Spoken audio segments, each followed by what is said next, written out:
নমস্কার বন্ধুরা, কাপুসিপুরে ঘরে সবাইকে অনেক অনেক ধন্যবাদ জানিয়ে আজকে রেসিপি শুরু করছি। দেখো, তেলাপিয়া মাছের ঝাল। এর আগেও তোমাদের সাথে শেয়ার করেছি, আর অনেকদিন তোমাদের সাথে ভিডিও শেয়ার করা হয়নি, কারণ আমি শরীরটা ভালো ছিল না, আর অন্য একটা টেনশনও ছিল, যার জন্য অনেক দিন পরে আজকে চলে আবার নতুন করে তোমাদের সাথে আবার ভিডিও শেয়ার করছি। আর সবাইকে বলবো, একটাই অনুরোধ করবো, যেসব দাদারা, ভাইয়েরা, বোনেরা, দিদিরা আমার ভিডিও দেখছো, যারা যারা আমার পাশে ছিল, তাদেরকে আবার অনুরোধ করবো, আবার নতুন করে তোমরা আবার যেমন আগের মতন আমাকে সাপোর্ট করতে, তেমন আবার সাপোর্ট করো। আর সবাইকে আমার পাশে থাকার জন্য অনুরোধ করবো। আর পুরো ভিডিওটা ভালো লাগলে অবশ্যই লাইক করো, কমেন্ট করে, সাবস্ক্রাইব করে দিও। দেখতে থাকুন। এখন এরকম মাছগুলো সব ভেজে ভেজে তুলে নিয়েছি। এখানে আমি মশলা মিক্সিতে বেটে নিয়েছি। শুকনো লঙ্কা, একটা পেঁয়াজ, একটু রসুন, একটু আদা দিয়ে এটা মশলাটা বেটে নিয়েছি। আর এখানে দেখো, মাছের তেলটা আমি ফেলছি না, ওই তেলের ভিতরেই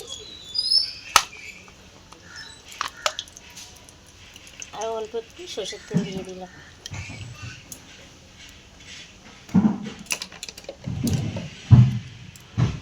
গ্যাসটাকে বাড়িয়ে দিলাম।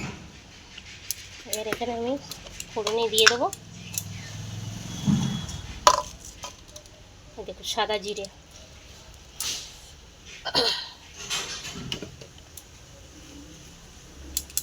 এবার এখানে দিয়ে দেবো এই যে বেটে রাখা মশলাটা।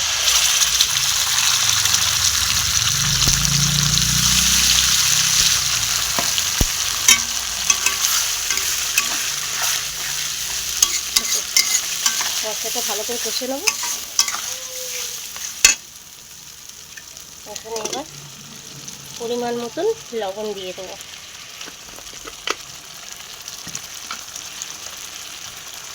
এরকম 1 চামচ লবণ দিয়ে দিলাম।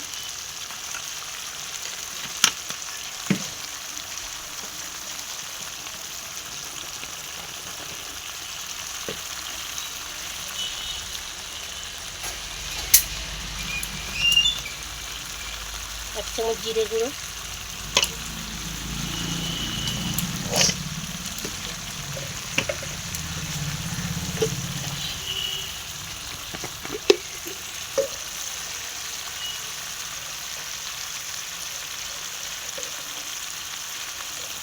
এক চামচ হলুদ গুঁড়ো, এটা মিক্স করে নিলাম ভালো করে।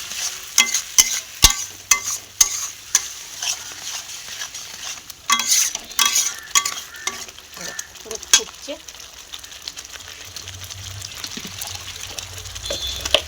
মশলাটাকে ভালো করে কষে নিতে হবে। অল্প একটু চিনি দিয়ে দিলাম।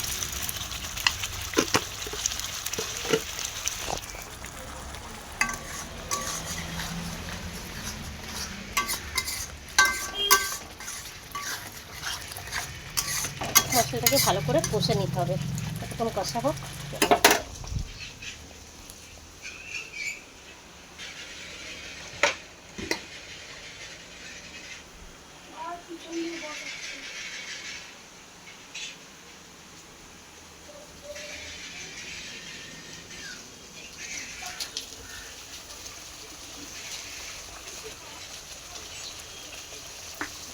চলো, আবার চলে এসেছি।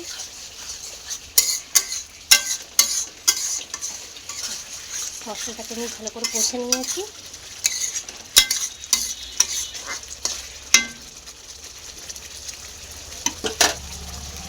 মশলাটাকে পুরো কষা হচ্ছে।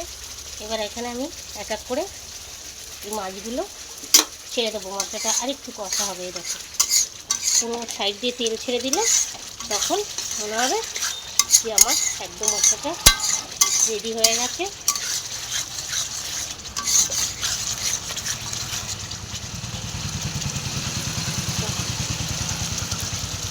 এখানে আমি একটু সামান্য জল দিয়ে দিলাম।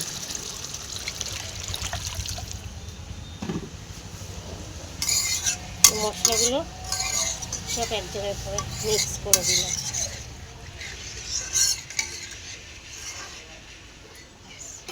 রেডি হয়ে গেছে। এবার আমি দেখো এক এক করে মাছগুলো মশলার ভিতরে দিয়ে দিলাম।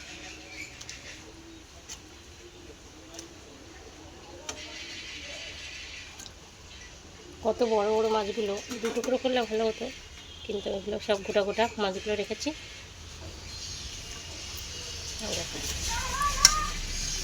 পুরো মশলাটাকে এরকম মিক্স করে দেবো।